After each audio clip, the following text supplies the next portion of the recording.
भाइयों की संघर्ष और सफलता, अवसरों का सही उपयोग। यह एक प्रेरक कहानी है जो दो भाइयों के बारे में है जिनका नाम राम और श्याम है। राम और श्याम दोनों एक ही गांव में रहते थे। वे बहुत खुशहाल थे, लेकिन वे एक बहुत ही अलग अलग सोच रखते थे। राम एक साधारण जीवन जीने के लिए संतुष्ट था।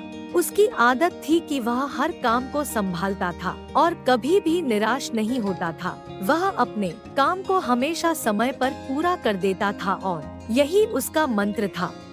राम ने हमेशा यह सोचा कि जीवन की खुशियाँ सदैव वही लोग प्राप्त करते हैं जो मेहनत करते हैं और समय पर काम करते हैं।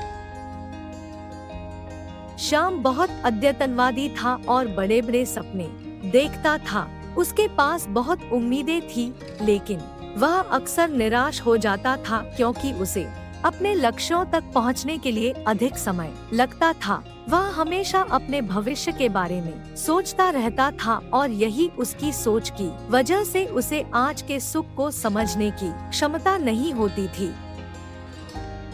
एक दिन श्याम को बहुत बड़ा नुकसान हुआ। उसके सपनों को साकार करने के लिए वह अपने कामों में इतना खो गया कि उसे उसके परिवार और दोस्तों से दूर होना पड़ा। उसे एक संकट का सामना करना पड़ा और उसने अपनी गलती समझी। उसे यह अनुभव करके पता चला कि जीवन का सबसे बड़ा संपदा समय है और यदि हम इसे सही ढंग से नहीं उपयोग करेंगे तो हम क्या खो सकते हैं। श्याम ने एक बात समझ ली, जीवन के हर लम्हे का आनंद लेना चाहिए, चाहे वह कितना भी छोटा हो। उसने यह भी समझा कि सपनों को साकार करने के लिए मेहनत और समय दोनों की आवश्यकता होती है। इसलिए उसने अपनी सोच बदलकर अब वर्तमान के मौके को महत्व देना शुरू किया। यह कहानी हमें सिखाती है कि जीवन में सफलता पाने के लिए मेहनत करना और समय का सही उपयोग करना आवश्यक है। हमें अपने सपनों के पीछे भागने के बजाय आज को जीने की कला सीखनी चाहिए।